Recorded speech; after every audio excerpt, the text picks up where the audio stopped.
Hello, I'm Howard Wooden, host for tonight's forum for candidates running for the Vermont State Senate. Tonight's show is being aired live on Channel 17 and streamed live from the Channel 17 website. We welcome viewers near and far to call with your questions for the candidates by calling 802-862-3966.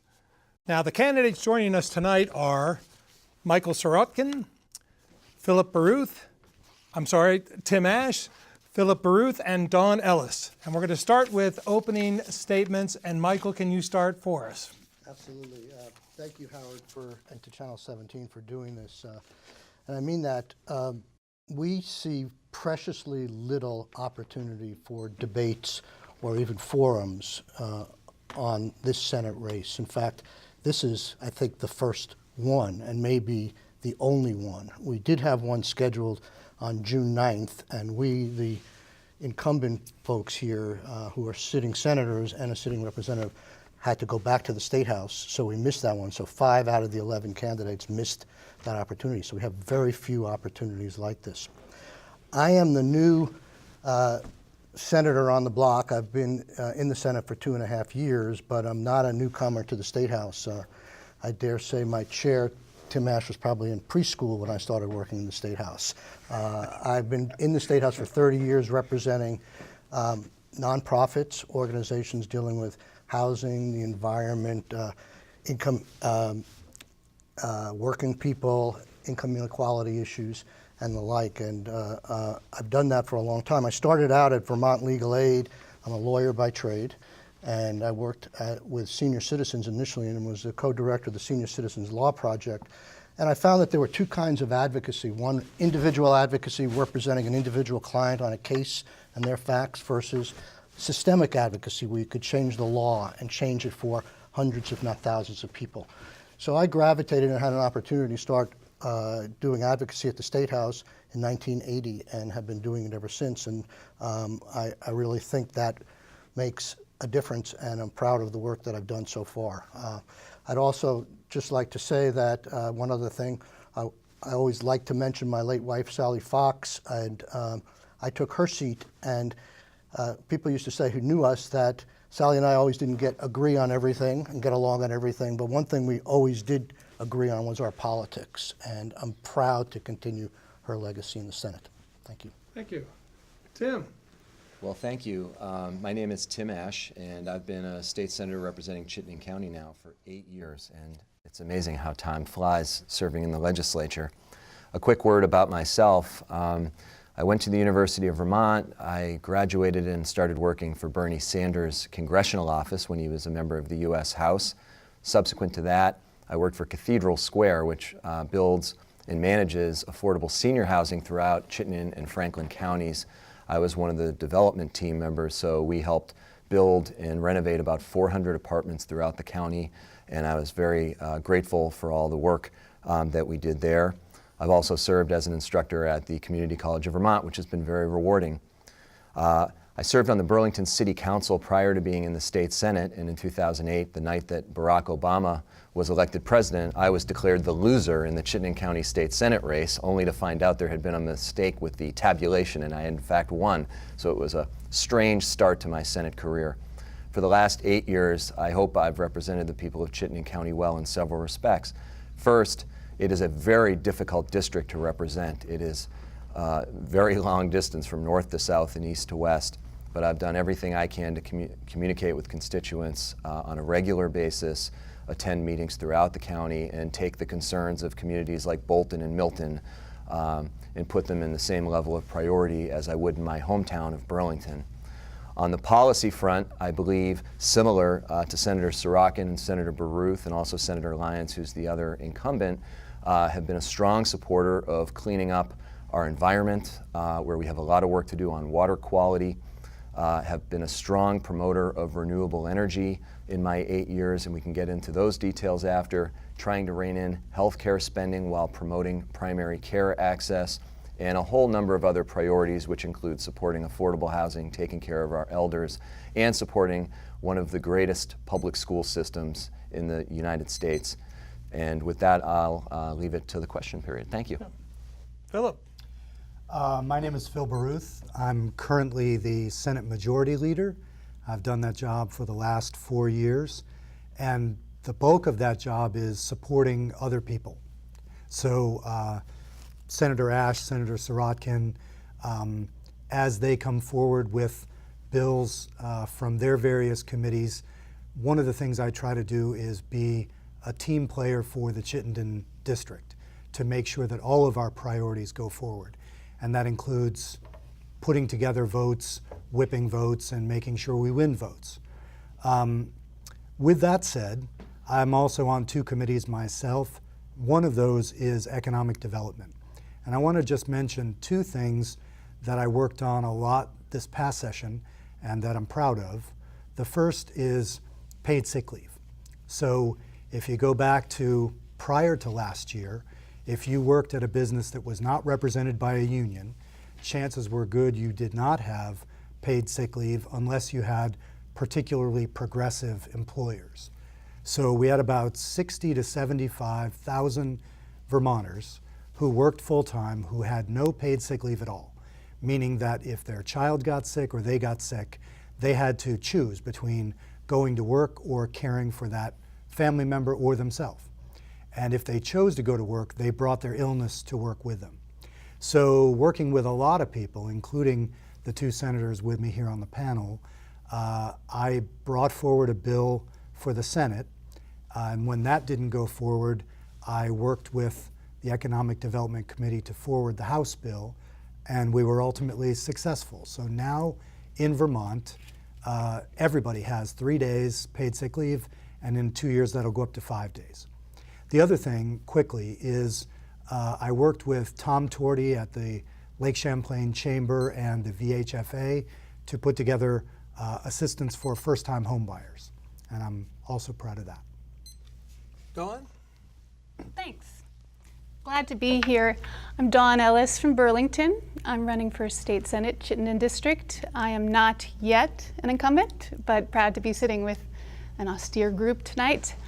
I come as someone who brings grassroots experience in our state. So in my 20s, I hit the streets and built with a team of people, including volunteers on our board and partners from Spectrum and Howard Center for Human Services, built an organization that continues today that was focused on including people with disabilities, people with transient housing, people who didn't speak English yet and may have just come a day ago, and helping them through education programs and partnerships become more connected with the community. So in my 20s, I just took this on and we built something that seemed to matter. And as I was doing this work, I said to myself, our sector does a lot of good, but how do we know how we're doing? How do we know that this is the best way to meet that mission? And that question bothered me. And finally I decided I need to learn how to do this for our field, for this work. And from there, I went and developed the skill set of a researcher and of someone who works in the policy arena so that I could measure what matters in the work of helping people. And today, continually creating and adapting to the need that we have. I have a socially responsible business and I work around the country, working with foundations and governments and local coalitions that are all in the business of helping people. And we do research and we help them be strategic and plan. And this is the kind of thinking that I'd love to bring to our state. So I'm running on a platform of sustainability for people and families and investing in our environment, of social justice, inclusion, and of strategic planning, because I think I can help. Thank you.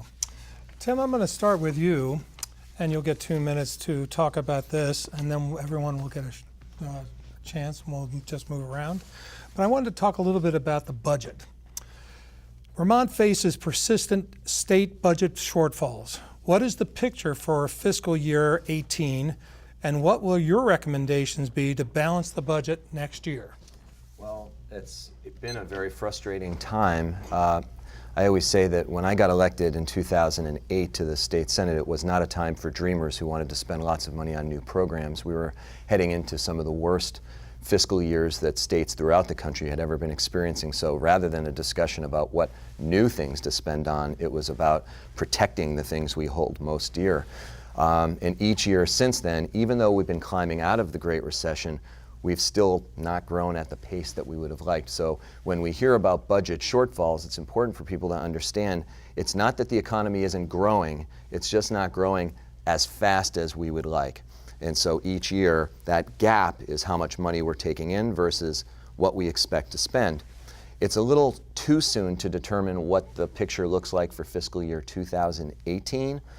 My sense is that based on some of the actions we've taken in the last couple of years, it's unlikely to be yet another large budget gap as the legislature returns in January. Some of the things that we've done to try and close that gap, and will need to be persistent moving forward on, are trying to change the way our revenue system incorporates the new economy. A couple instances that I would give. Airbnb is increasingly popular all across the country, but here in Vermont, my own street has 2 or 3 people who rent out rooms in their house. They make a substantial amount of money over the year. Well, the rooms tax wasn't being collected on those, even though it does get collected at the hotels and B&Bs. So what we've done this year is we passed language to have Airbnb work with our tax department to start collecting and remitting that tax. So it's not about creating new taxes, it's about trying to get our tax code to reflect the reality around us. We have a tax code, frankly, for the 20th century, not the 21st, and it's been a hard lift to try and get us equaled out. So I think, frankly, it's going to be a lot more movement in that direction. And one last piece, we have to rein in healthcare spending from the state. Medicaid spending, I call it the blob. It's consuming everything in its path. So legislators come home every year and say, oh gosh, I feel terrible. I feel like all we did was cut, cut, cut. And then people in the community say, well, but the budget went up. And both statements are kind of true. We cut, cut, cut everything except for Medicaid spending, which is growing at such a pace that it's starting to nibble out every other program in government. Thank you. Phil, same question.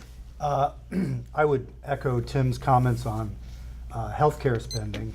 I would add another area of the budget that's been persistently consuming our resources, and that's the education side of the budget. So everyone wants to live in a state that has the best school system nationally. By many measures, we're in the top 3.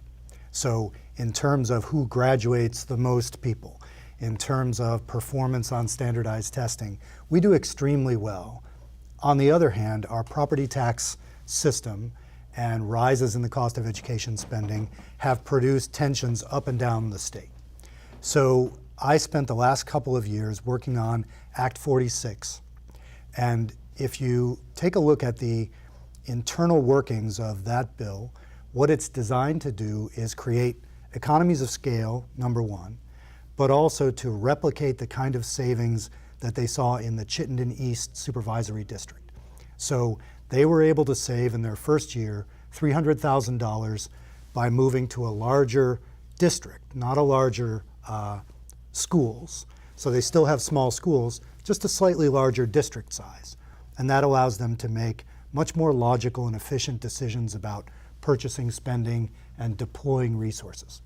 So I think Act 46, because it initially had a cost containment cap, there were communities that were upset about that.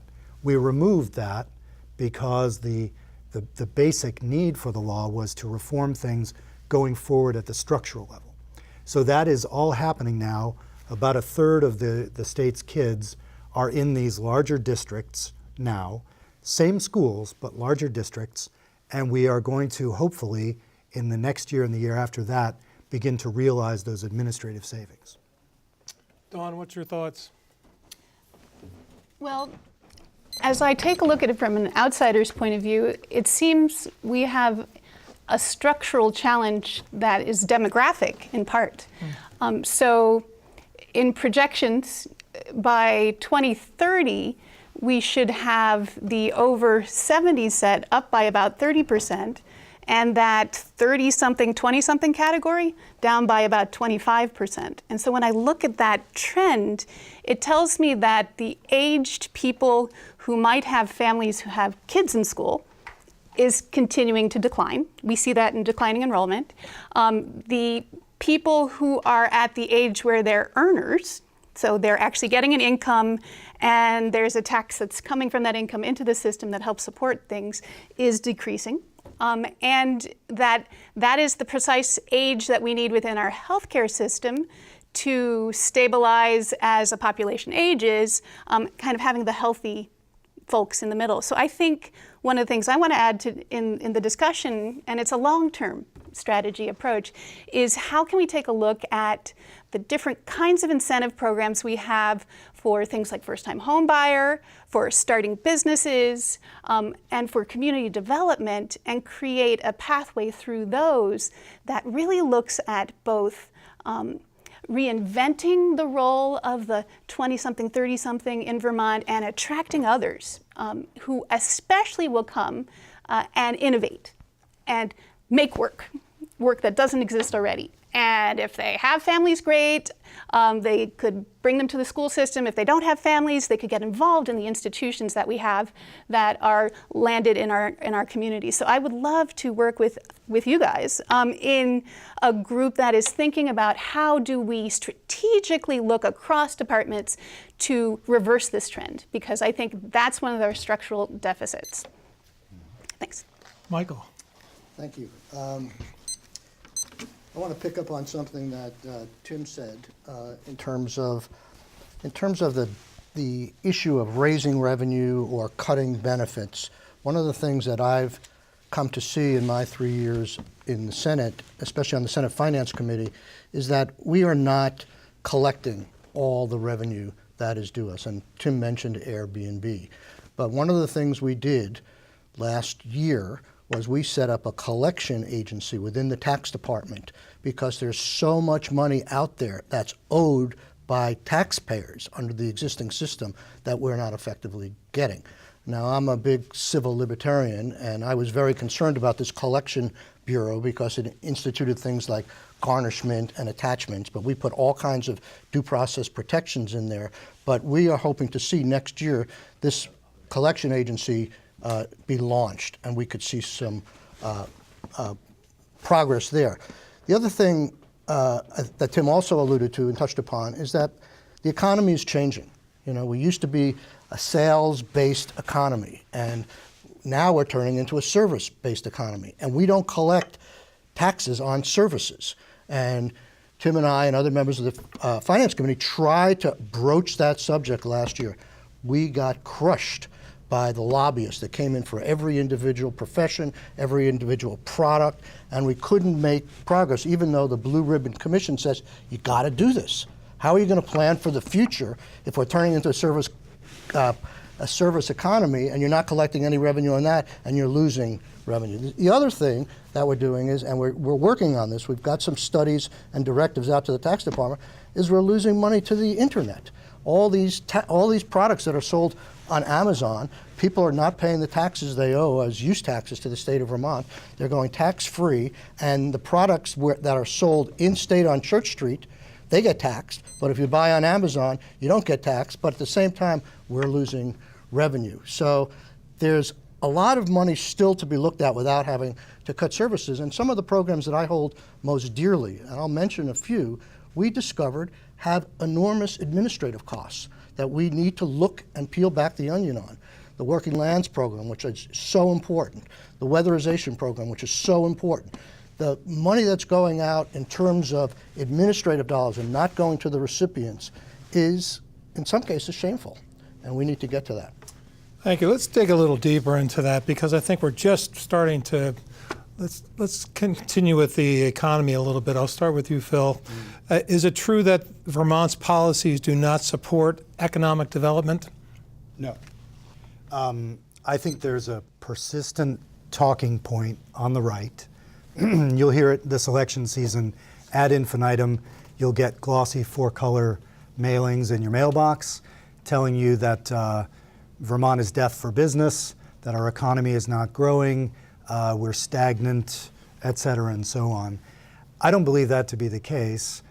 When you look at how we weathered the Great Recession as compared to other states, we did quite well.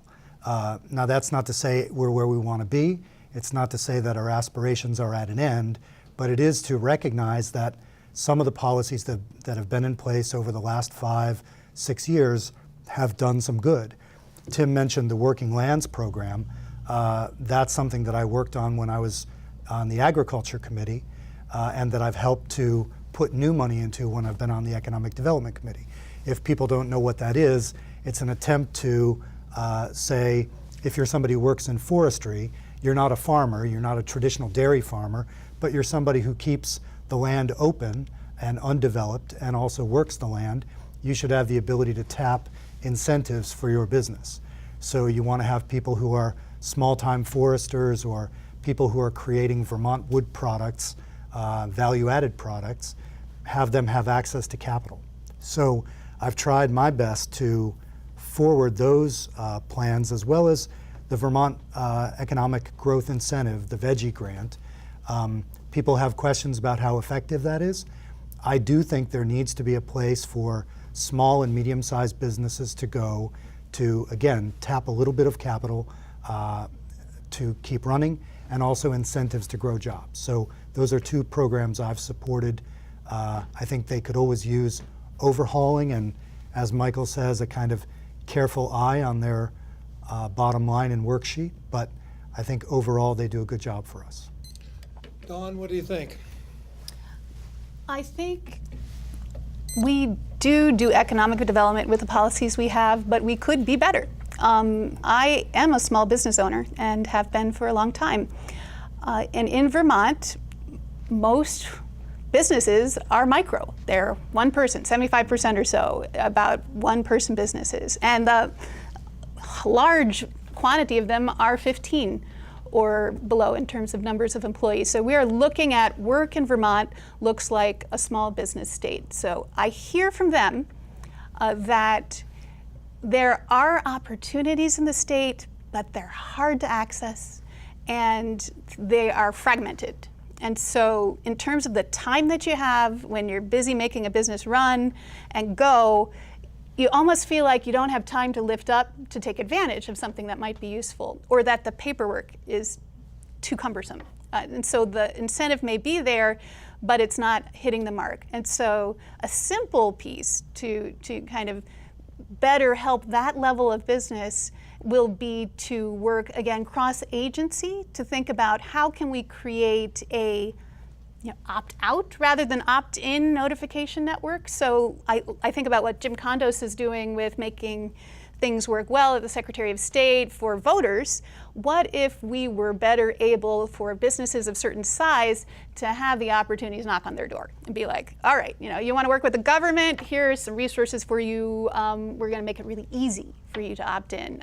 You're doing a public benefit, B Corporation, we like that, and you're doing part of the work of the state. So let's see if we can give you a carrot for that, and not have it be so many agencies, so much time, because in business, time is money, and you have got to make it go. Otherwise, you don't get a paycheck. It doesn't come. So I think about the piece may be as much about how as the what. Michael?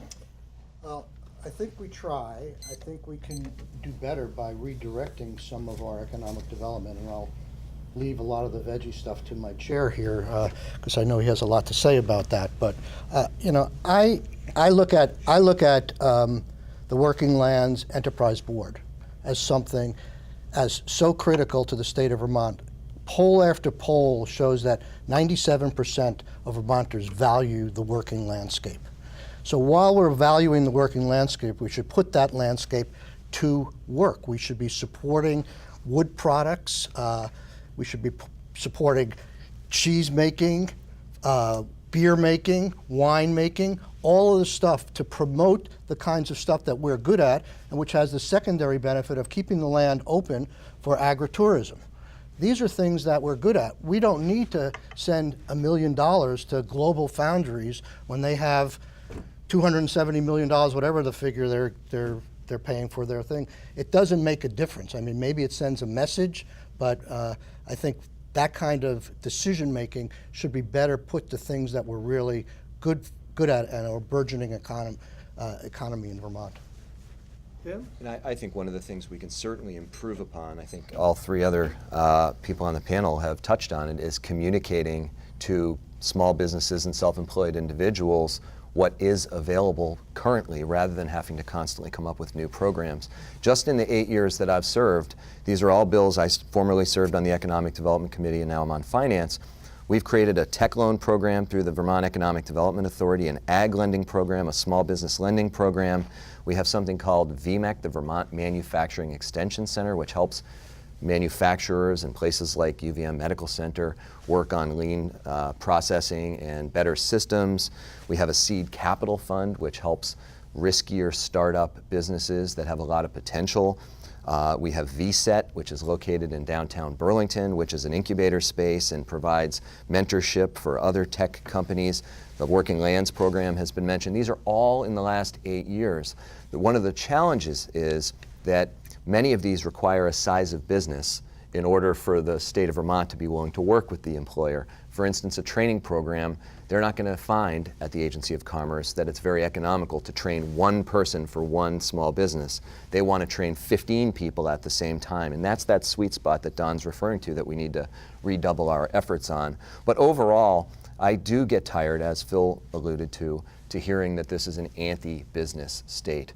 We have some disadvantages. We're not on an easy transit line from one major market to another major market. We're a rural state.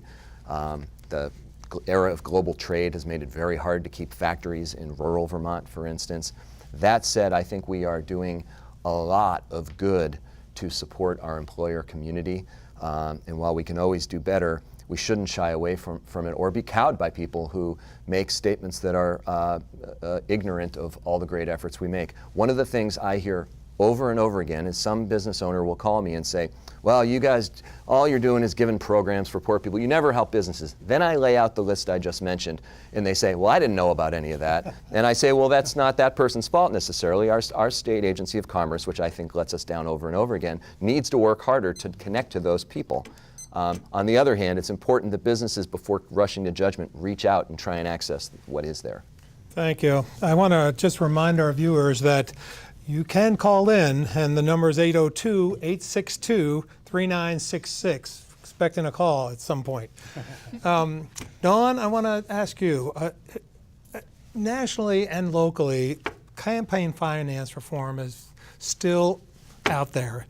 What more needs to happen in campaign finance reform to change the current political landscape? Well,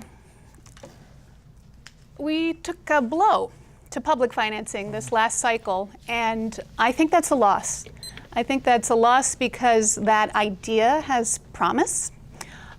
So from a policy standpoint, there are lawsuits that are working through that particular cycle, but from a policy standpoint, I could see making public financing opportunities available at different levels of not just the statewides, but at different levels of government. Because there are so many folks out there who have wisdom, but no extra funds, that just beginning to imagine what it would take to run is daunting in and of itself. To say nothing of the fact that it's essentially a citizen legislature, so you have to figure out a way or have money already so that you can serve. Because it's going to be time away from your business. For those of us with businesses, it's time we're not making money in that business, perhaps. So it's not built to include everyone yet. I think we can take a look at public financing as a route towards that, but robustly and not with tricks that'll take you down. We need to really lay out the clarity of that so that people feel like they can opt into that option. Because right now, it's a chilled atmosphere around public financing, and I think we have a loss in that. Thank you. Michael? Well, ultimately, I think public financing is the answer. Practically, how soon we can get there, I think we're going to need somebody like Bernie in leadership, either in Vermont or the country, to have the bully pulpit and keep hammering that issue of how moneyed interests control what laws ultimately pass. One of the bills that I'm proud of. I have experience of being on the end of being asked for money a lot when I was doing my advocacy firm in Montpelier. And one of the things that used to frost me the most was that we would be in session, and while a legislator couldn't ask an organization or a business or a corporation for money, parties could ask, and they would collect a lot of money, and then they would go ahead and disperse that later on in the campaign. And it's difficult when you're advocating for somebody and somebody comes and asks you, the party comes and asks you for money. Come to this party, come to this leadership soiree, and you have to. So we finally, I was proud to be on the Senate side pushing for a prohibition against that happening, and finally last year, at least that was prohibited. Tim? Yeah, in addition to a long-term goal of having a more robust public financing system, I think banning direct corporate contributions and, frankly, to balance that out, direct union contributions to campaigns is something I voted on every chance I've had. Unfortunately, that did not get through the Senate, despite a number of us voting to do so. And because I'll give you an example. I've served now 8 years, so 3 re-election campaigns, and I receive checks from people who I know don't want me to win. Just think about that state of affairs. I receive a check from an organization or a business that would prefer I lose, but they're hedging because they think I might win. So I send that check back with a little thank you that says thanks but no thanks, and that makes me at least be able to sleep at night. But that's the system we have right now in a small state where people aren't used to giving $50 checks to a number of candidates, and it's hard for people like us to raise enough money to be able to communicate to 150,000 people. We have a system where people who don't want you to win send you checks. So if we ban direct contributions from corporations, we can at least partially resolve that. But it also does rely upon the integrity of the system. I received a check from a vendor who has a real problem with the state right now just a week ago. Literally, the lobbyist contacted me and said, I'd like to give you a check on the same day that they were about to negotiate a settlement for something with the state of Vermont. And I raised high heck, let's just put it that way, and said that this was the most disturbing thing I'd seen in 8 years. But we need to cut that link. Bill? Absolutely. So I just want to make a point that has yet to be made, which is that the Supreme Court wants the situation that we have now. That is, the Supreme Court, when it had Justice Scalia, was a 5-4 decision, Citizens United, and that was no accident. That came in the wake of Howard Dean and his fundraising miracle, which people couldn't believe that he would go to bed and wake up $1 million richer from small donors. And it completely blew apart the funding system, which had tended to favor the GOP up until that time.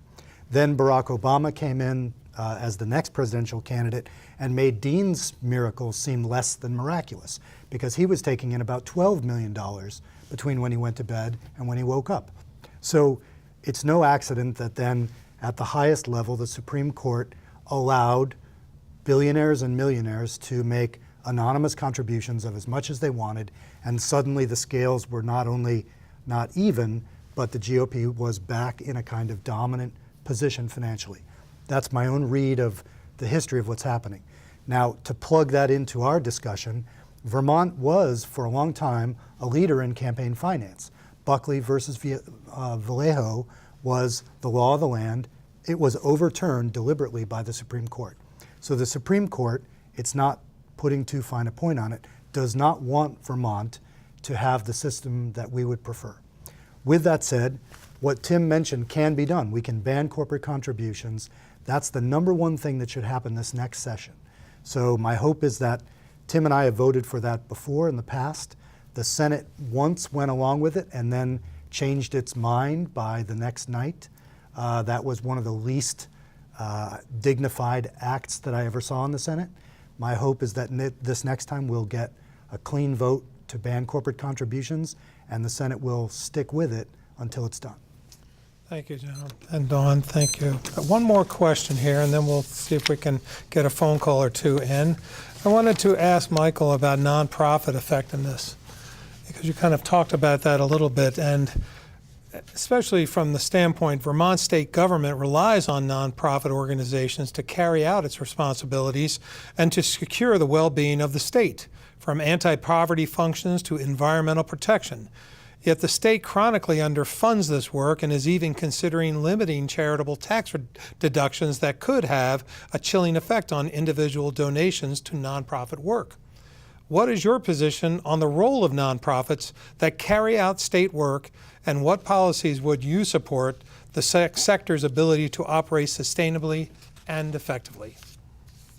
Well, I'll tell you one policy I didn't support, big time, was the elimination of the charitable deduction for nonprofits. And I didn't do it for the monetary issue, because the case was made that eliminating the state portion of the charitable deduction was relatively small, because the federal deduction would still stay in place. I thought it sent the wrong message. We rely upon these nonprofits, and I've represented many, many of them in my 30 years of advocacy. And they do the work of the state in a lot of respects that we would otherwise would have to do. There was a longtime advocate for the mental health consumers and professions. His name was Ken Libertoff, and he always used to refer to Howard Mental Health and the designated agency as the nonprofit ghetto, because they were making like a third less than what a state employee was doing in social work in the exact same place. Yet we kept giving more and more responsibility over to Howard and to those kinds of groups. And I worked very hard to get a 3% increase in the last 2 years for the Howard workers, because it's not much compared to what a state employee would make.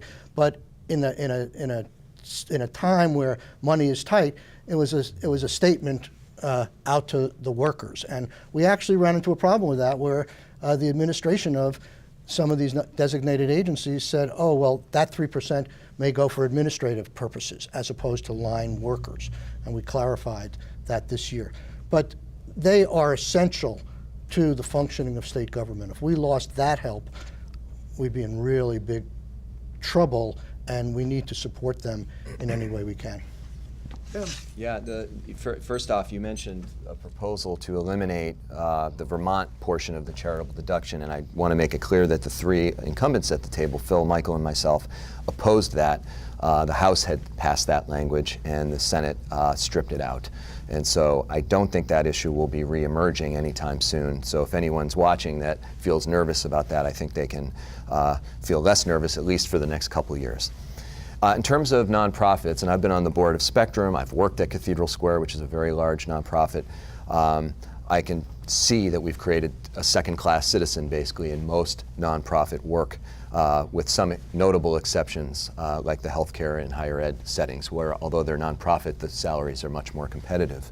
And it really is, I think, a real reflection, not just on the last couple years of the legislature, but it's decades of buildup, where you have someone who might work at Howard Mental Health, who has the exact same job description, same responsibilities and duties, same credentials that are required for the position as someone working, say, for the state's mental facility, and yet they're making 33% less, their benefits are less, and there's fewer opportunities to move up. So not only do you have people doing some of the hardest work in society getting paid second-rate wages, but because of that, the moment a better opportunity to go up to UVM Medical Center or someplace that pays higher, they jump ship. So now you've got people in crisis, people who are at risk of all sorts of substance and mental health issues, who have caseworkers and other frontline workers who are churning all the time. How do we expect good outcomes for the individual in crisis when they have 4 different people in 2 months that they're interfacing with? So I think one of the things that we all have to do, both in the nonprofit and public sector, is say it's not good enough to view state employees over here, nonprofit employees over here. We have to believe that there's a link between those two people who are doing what I call public functions, because Howard Mental Health is performing a public good. They're not performing a wish list item that you do only if you have some extra dollars. They're doing something that we're always going to do. We need to equalize, to the extent possible, the salary and benefits that both of those parties enjoy. Bill? Agreed. I would add to that the piece that, in addition to performing a lot of this work in the public sector outside the State House, these nonprofits, many of them perform an indispensable task for us inside the State House, because people are often under the impression that we have staff members to help us in the Senate, offices in the Senate, administrative assistants in the Senate, and it's not true. We have no one really other than ourselves and legislative counsel, our lawyers, to do what we do. If you're a committee chair, you have a half-time person to help you in that job, but a standard issue senator like myself, I have no one to help me, and so often I depend on nonprofits who are skilled and expert in an area to help me with research and with advocacy. So, that's the truth of the matter, and I think we owe a secondary debt to them for that. With that said, I will say that just like any other organization or business, nonprofits need to have oversight. So one of the things that I was surprised to learn is that the Public Interest Research Group, the parent of VPIRG, opposes the Obama administration's overtime rules, which are designed to increase the overtime benefits for people who have traditionally been underpaid.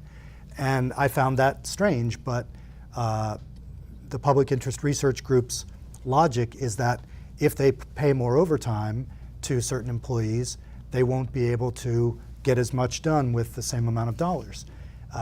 And so in effect, they're in the position of arguing for lower wages for their workers.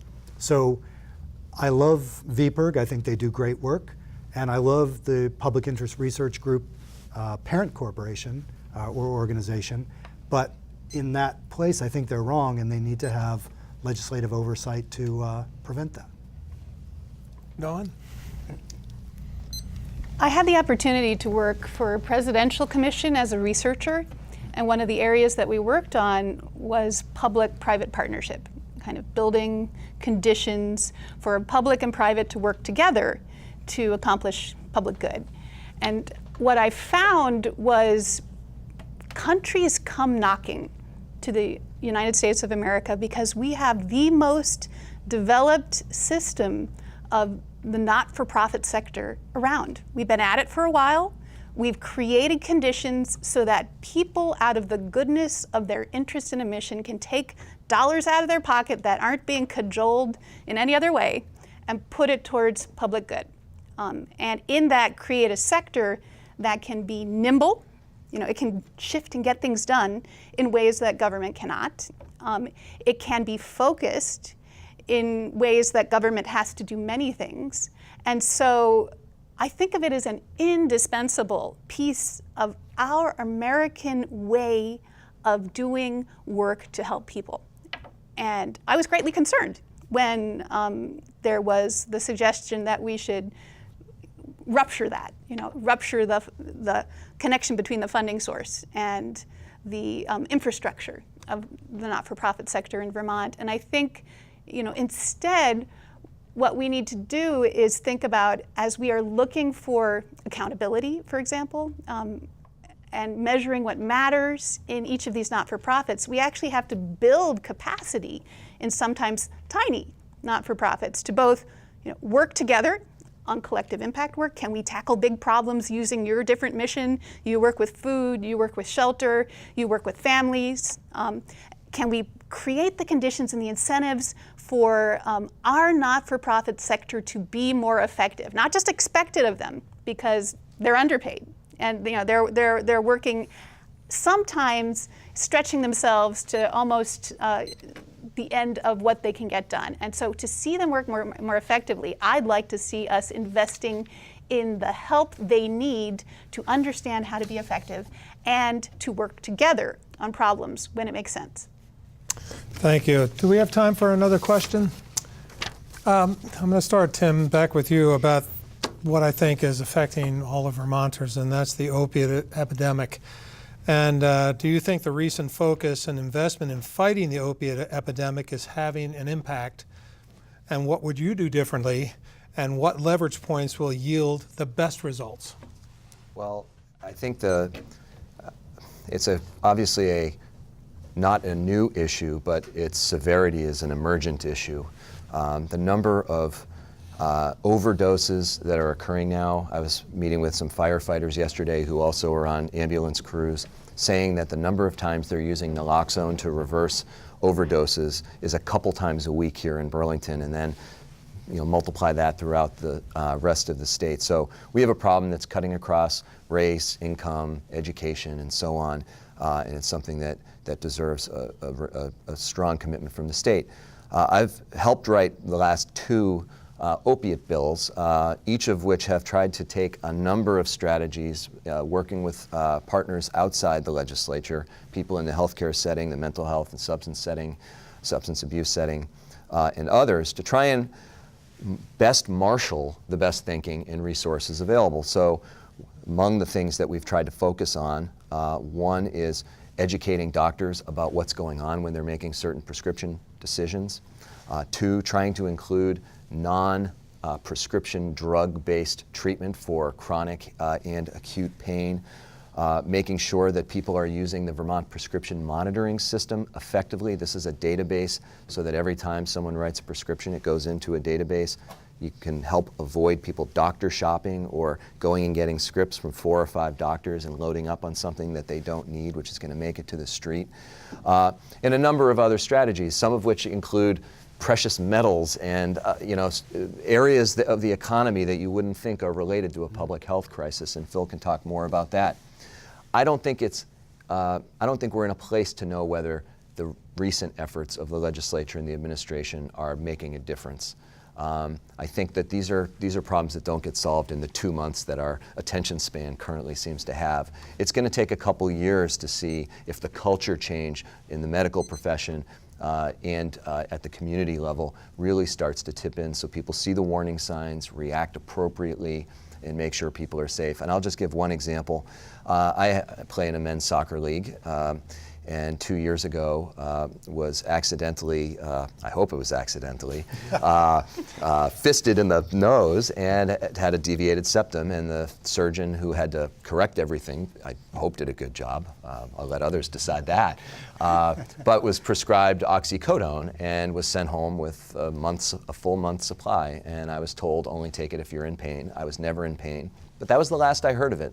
So I had that jar sitting at my house for almost 2 years until I returned it to one of the safe return boxes. Those little decisions also play a role, and we need to be thinking big and small. I do. Phil? Yeah, I also had a minor procedure and was given a bottle of oxycodone and had some left over. So I think that's one area that needs to be looked at is, should the state be in the business of providing some sort of cap on the amount of those that we're putting out the door and the procedures that merit them. I would prefer not to do that because I think the medical profession should be regulating itself. The problem is that the medical profession, in conjunction with Big Pharma, has made a $1 trillion industry out of pharmaceuticals. And anybody out there who's watching TV, between this program and your next one, you will probably see a high quality advertisement for some drug.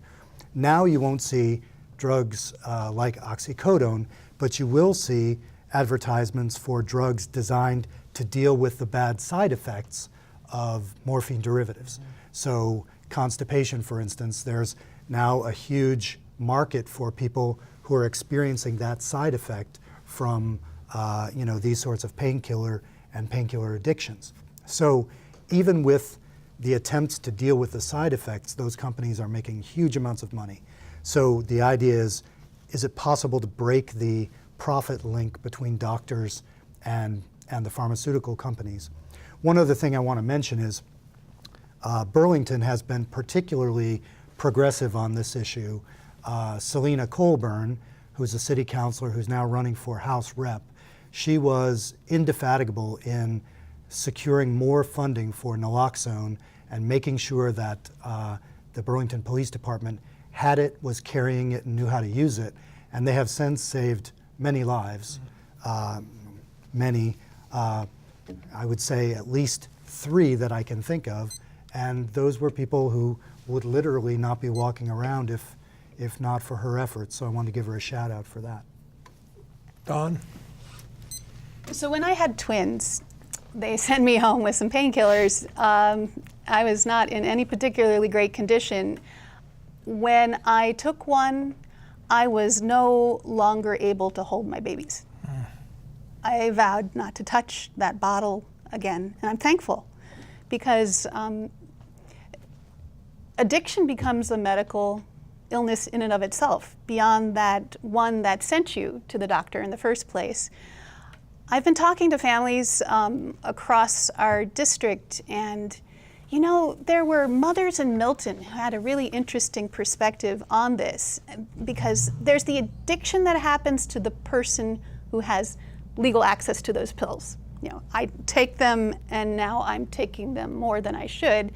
But there's the addiction that happens because they're in the house or they're at your friend's house.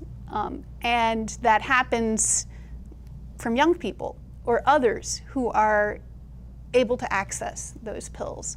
And so these moms were like, you know, if we move a step back from the addiction point to what's going on, we need more programs for the older youth to have something to do, to have work, to have ways to engage in their community that are positive, because they are going stir crazy. They're growing up and there's nothing to do once you get out of elementary school.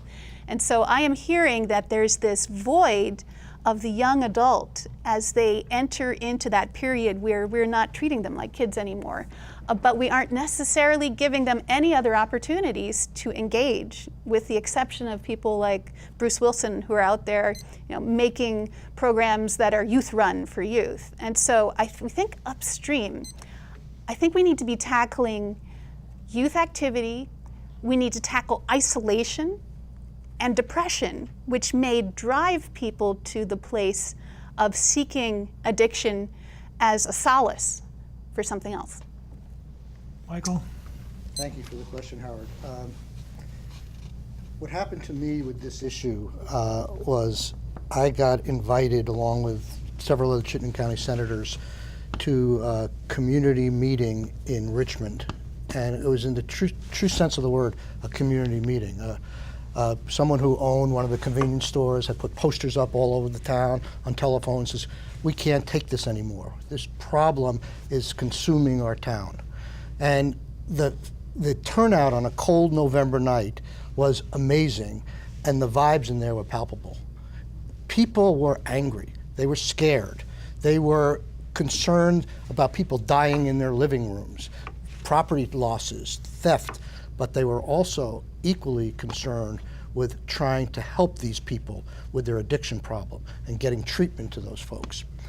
So some of us in Chittenden County went ahead, and I led by putting in a bill into the legislature, did an omnibus approach to addressing the opiate problem. And I'm glad to say it passed. And I'll be brief here, I won't go into all the details, but one of the nice things about it is we got a lot of money from the pharmaceutical manufacturers to pay for all these new efforts. They made a lot of money on oxycodone, a big profit center for overprescribing, and we were able to get some of that money back and not hit the state budget to do a lot of these programs. One of the key things that hasn't been mentioned is, in addition to there being overprescribing, there was underprescribing of a drug called buprenorphine, which is a blocker which allows people to function in society while they deal with their addiction. And doctors were refusing to sign up to prescribe this, and we made a significant effort. And I would just say one positive thing, you talk about progress, there's a report out there that people could read if they'd go to the link called Prescription 2016. It just came out last month and says Vermont is only one of 4 states in the country that is making progress to address the opiate epidemic. Well, I want to thank everyone. Because we're running out of time, I'm going to limit the closing statement to 1 minute each, okay? Sure. And we'll start with Phil. Thank you for being here tonight. Oh, thank you. So I want to use my minute to pitch something that I'm organizing with Michael for August 4th on the lawn of the State House. It's a rally in support of universal background checks. And there was a poll put out in March, I believe, by Castleton University and VPR, and it showed that 89% of Vermonters support universal background checks, but more surprisingly, 82% of gun owners support universal background checks. So if you see the poster, you will see those two statistics very prominently displayed. The idea is to have anybody who supports that policy, anybody who thinks we need to make some sort of statement about gun violence, come to the State House lawn and be counted in support of that policy. I will be putting in a bill in January. Michael has agreed to co-sponsor. I'll be asking all the other senators to co-sponsor. And the idea will be to finally close the internet and gun show loopholes for good. Thank you, Don, for being here. You have 1 minute. Excellent. So I'm Dawn Ellis, running for State Senate, and I'm running on a platform of sustainability, social justice, and strategic planning. When I talk about sustainability, I'm talking about moving way upstream. Can we invest early at the most critical points in the health of our people? Can we keep them well so they don't get sick? Or if they get sick, be able to get them better soon before things spiral out of control? Can we invest in our families and think about the institutions that touch them? Have them help identify families that are having trouble before they get into crisis and we have families separated and violence? Can we think about investing in the health of our environment early and keep our water clean and our air clean so that we are healthy? I believe in the dignity of all of our people in Vermont, and so I am running to be an inclusive leader at a time when there's divisive rhetoric in our national sphere. I ask for your vote, and I look forward to representing you. Thank you. Michael, thank you for coming. Thank you. I just want to mention one thing that hasn't been touched upon, the healthcare exchange, which has been a nightmare for several years. And we, as Tim said, what did you call it, a blob, the Medicaid blob? We've got to fix that exchange. And I just want to give you one very quick anecdote. When you get into a business like ours, you think you're going to always get these calls from people, get me on this program, get me this benefit, fix this problem with this administrative official.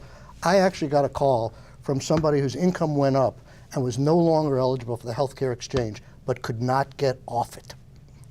They said, get me off of the exchange. And it took some intervention and some from the top up to figure out a way to get the person off. We were spending money on this person. So I want to see that fixed. I really do want to continue my work in the Finance Committee on attacking systemic issues of where we are not getting the right taxes from the right sources. I want to see how we can break that logjam on taxes on services. And I want to see actual good collections by the tax department of people who owe the money.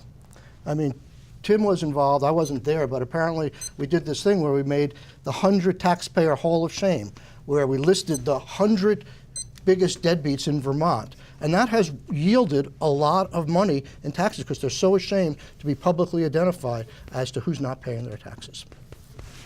Thank you, Tim, for being here. Thank you, Howard. And I first want to thank the voters of Chittenden County.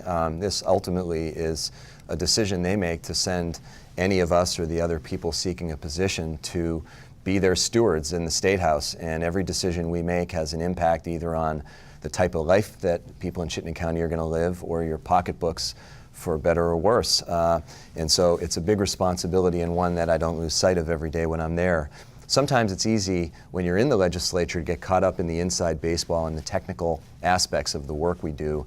And making a decision on whether I was going to run for re-election, I had to return to the things that animate me in the first place. Things like making sure people who work in lower wage jobs can actually get out of poverty. And I'm proud that we were able to increase the minimum wage.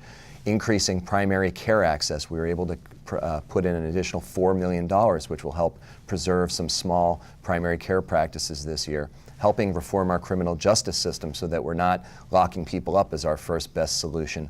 I'm proud that last year we made major advances in that, particularly for people between the ages of 16 and 26. Reproductive rights, protected, unlike many other states, making sure we continue to allow women to have the right to choose, and frankly preserving a one of the best in the nation public school systems. There's concern about the cost issue, but we have to keep in mind that we have a system that produces very high quality education, and we can't let that get whittled away because of concerns around the edges. So thank you very much.